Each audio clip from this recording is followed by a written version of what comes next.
This is Uncouth Tangents. I'm your host, B. And I'm your host, Dove. And welcome to the show.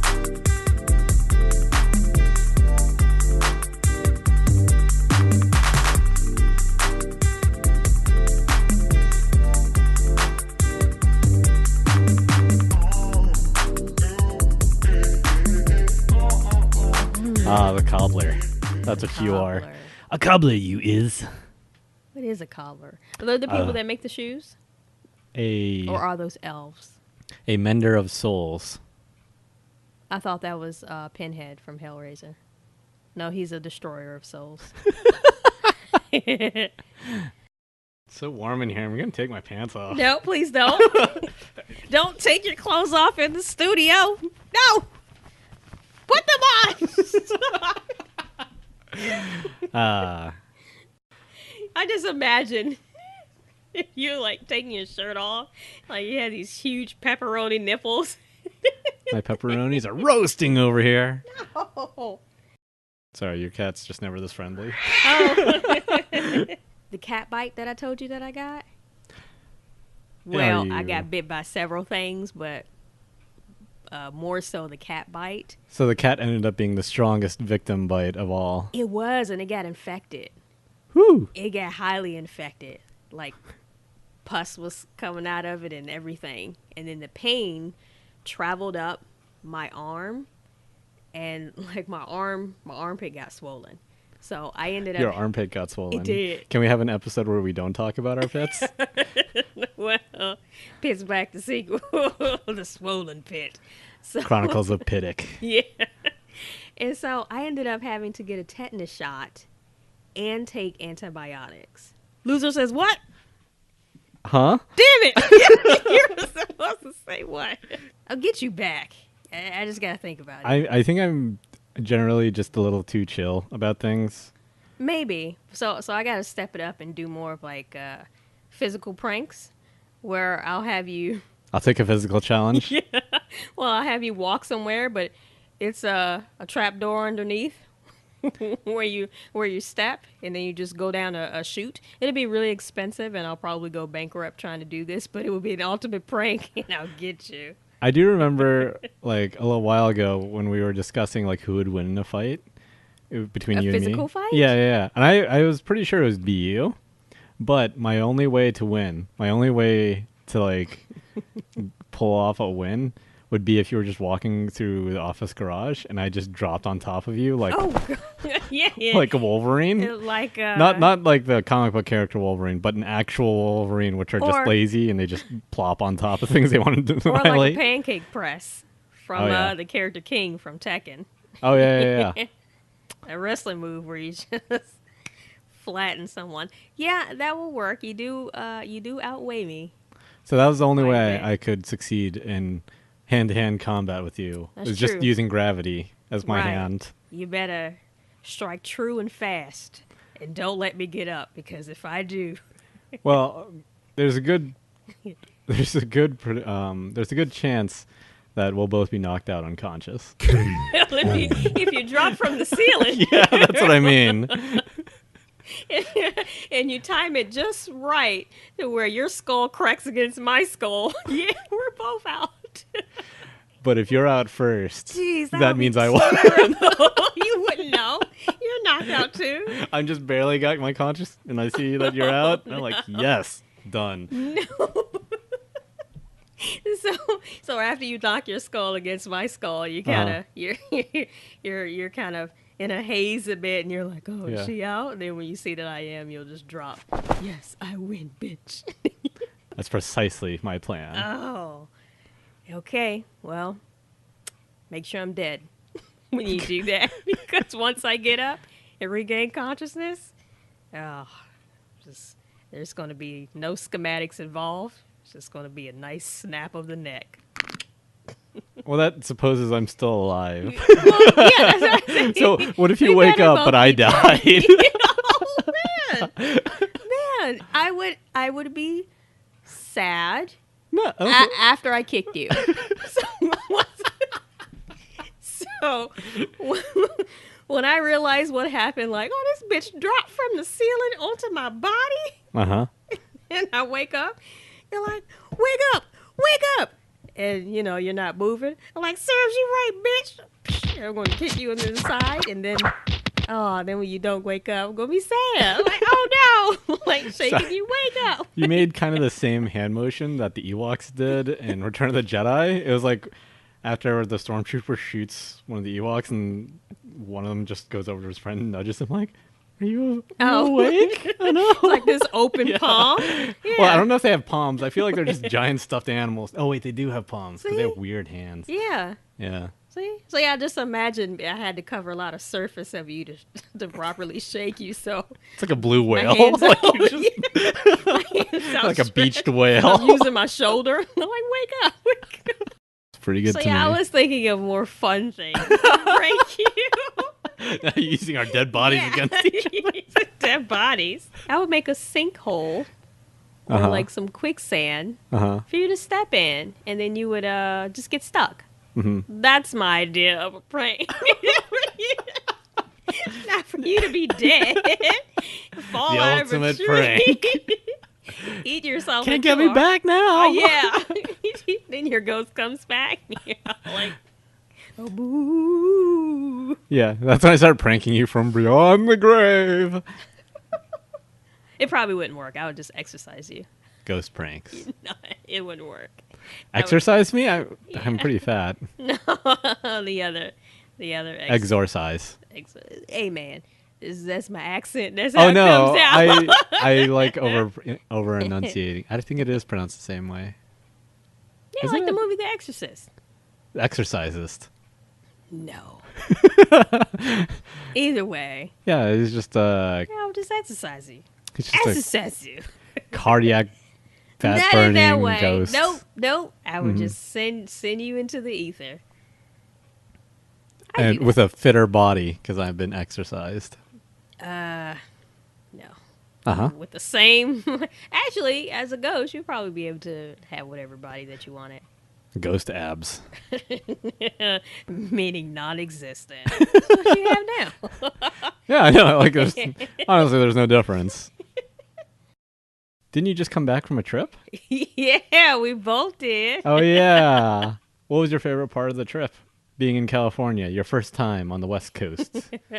West Coast, I guess I didn't have much expectation of it outside of it being sunny California. Like, I thought it would be sunny California, but it ended up being too cold for my crop tops and shorts. I don't know why you felt like booty shorts were the correct thing to bring. Because when we left here from the East Coast, it was the swamp heat where my face was melting.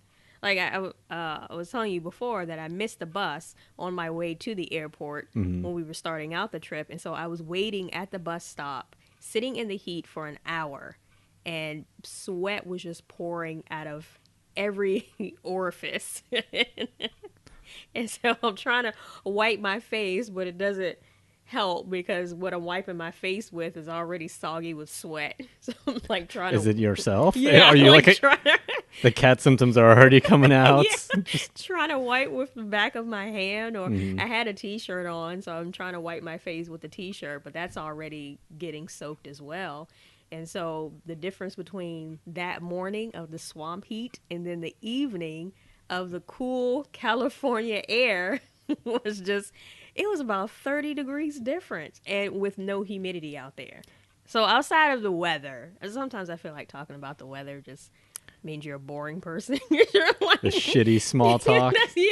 That's the first thing you say to someone in the elevator, like, oh, this weather we're having. You just gave that pickle guy voice? Yeah. Nice weather we're having. That's not the pickle guy. I don't know who that is.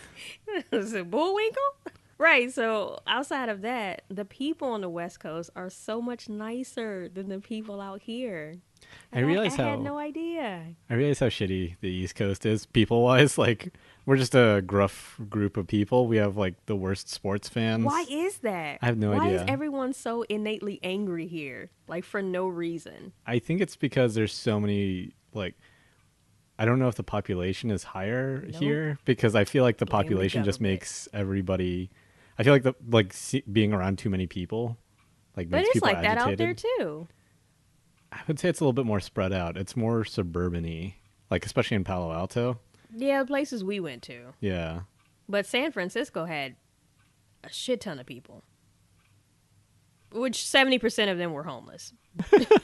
Yeah. A shit ton of people out there in comparison to out here, which is also a shitload of people. So I didn't see too much of a difference in that regard.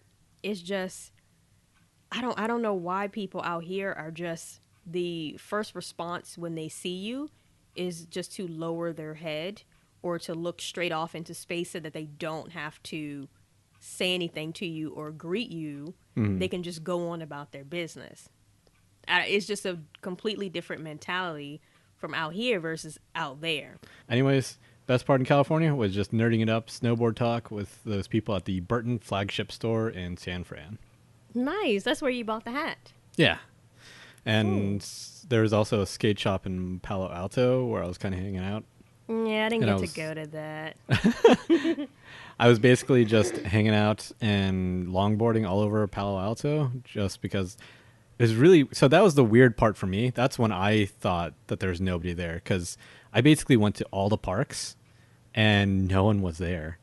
There's maybe one or two bikers, but really no one uses the parks in Palo Alto. And that was a Saturday. Yeah. Well, the parks are all with brown grass, so Even no still, one's gonna like, use it. I don't know. It Not was just really beautiful enough. strange. Yeah, I guess not. That's one thing. West Coast versus the East Coast. I do enjoy our grass out here. We have lots of grass, lots of flowers. Of course, I'm allergic to all of them now. It's just swamp. It's just swamp grass. Like there's nothing. But it's out not there, pretty. it's just like brittle and brown. It makes me sad. The homes are beautiful, but then in the front of the homes, there's brittle brown grass. Or just rocks, like Breaking Bad. Yeah, that too. So they have to utilize a lot of the fake grass. Yeah, there's a lot of AstroTurf, Yeah. and I think I saw some guy mowing AstroTurf. No, you didn't. Yeah. No one has a mower out there. No, they don't. Don't you try to troll me. But yeah, so on this island that apparently has you on there. And a case of butterbeer with rum in it. Yeah. And me, as two gatherers, we would definitely need a hunter. I'm pretty sure I can catch fish if I have the materials to make a net. Mm. And, just kind of put the two poles into the water so it kind of looks like a volleyball net. And you just shove the two sticks into the water. And yeah, that's how you catch fish, right? Yes? I don't know. Question mark? I don't know. I was thinking about trying to go the spearfishing route, but that might prove to be Spearfishing. difficult as well. Well, I don't see you doing much spear fishing. Yeah, I don't see that either. Yeah. So I would do the spear fishing and you would be finding the spices. I think I would also just take a nap while you weren't looking. I can also see that. Oh, man. As We're in an our- island paradise. I'm just going to take a nap. As I'm plotting your murder. That's fine. Like, you know what? You I'm just making my meat tender for you to eat. you would be more useful to me as a coat. So, What is it, San Francisco? Like, you're just going to get freezing over there? I'm like, hey, you need shelter, clothes, food, water, certain things. If you're just gonna take a nap, yeah, I'd start using your body parts. I mean, that makes sense. You I wake probably up would with a be. nub, like an arm nub. I wouldn't even be mad. I'd be like, you know what? That was well deserved. Should taking a nap. Yeah. But no, we'll find another person that can do the hunting, and unless the helicopter brings a case of buckets of chicken Yeah. for you. Just for fried you to chicken. eat. Oh, no, just McNuggets. McNuggets. Just an army of McNuggets. Oh, so disgusting. Yeah, the last time I had McDonald's, I had a McFish sandwich. What if that's all they dropped? Was in butterbeers and McFish sandwiches? I would actually eat the McFish sandwiches if they dropped those, and I was failing at spearing fish. Yeah. You take them? Yeah, I take it. Thank God there's real bathrooms there. On this island? Yeah, why not? You mean the holes that we dig? No. They're like janitorial staffed and everything. There's a little clipboard where somebody signs their name of who cleaned it last and what time. why are we on this island then if there's people on it? We could just No, get they just- airlifted away. No, they come in and out. They're not. So this is the game show. It's Yeah. like it's a fully functioning Island. island Uh-huh. that has bathrooms in it. Uh-huh. So you just at a campsite basically. Kind of. We're just glamping. Okay. And they're sending down the butterbeer and the McFish. That actually makes sense of why I'm napping.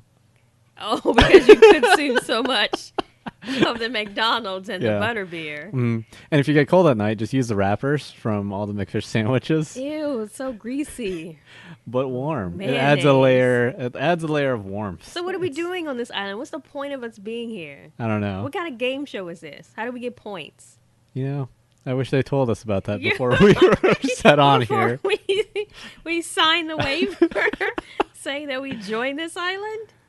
I think it's a gift certificate to Macy's. That's the... It's like $20. I would not have joined. I wouldn't have joined. I would not be on this game show if that's all it was. I might, if they're providing all the food and like the bathrooms No, are clean. only way I would be on this island is if we got shipwrecked there. Shipwrecked. Yeah, like if they're able to, bring in a helicopter of butterbeer, I'm going to climb inside that case, wait for them to hoist it up. I'm going to say, Bobby! And I'm going to be inside the helicopter, and I'm gone. That's more McFish for me. That's fine. I think I'm the true winner. That's fine. I In will the be the end. one watching you on the TV, seeing what would happen. Basically, you would just be eating the McFish and napping. I'm more of a, you know what, the world's ending. Let's speed it up faster. Yeah. Yeah. You're more so of you're going to go down with the Titanic. You're one of the guys playing the instrument as it's going down. You're not going to try to get on the raft. with I'm the more rest of like the guy everyone? who's in the bar, probably in the bottom bar, and just knocking back drinks so that I don't feel feelings when I'm dead.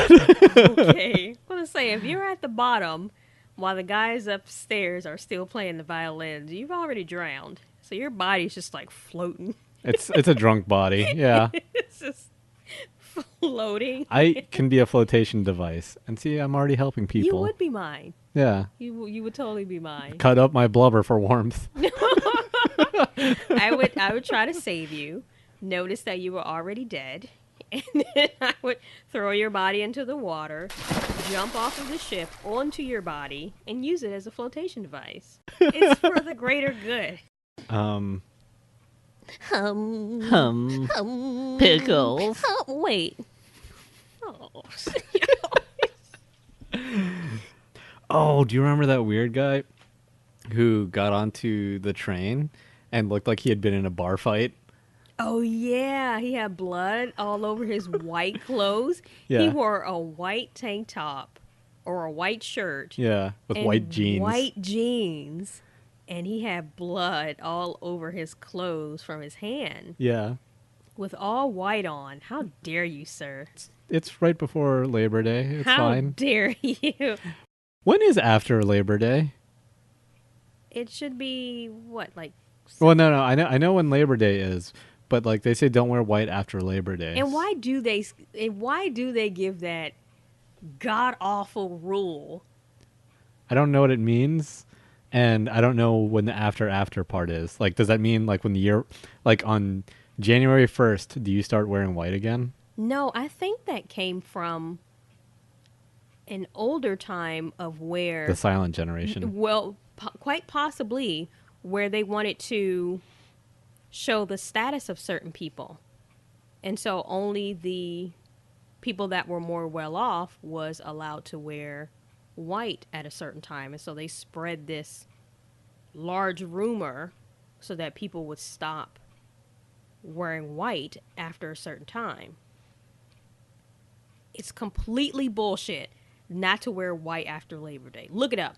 Look it up. It's complete bullshit. I mean- I do not follow that rule.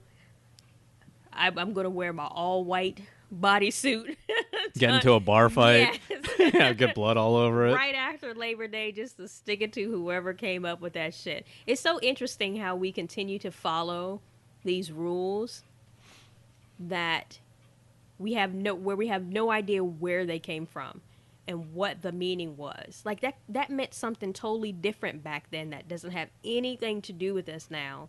Yet we still follow a set of social rules because we think that it is appropriate to do so. Not I.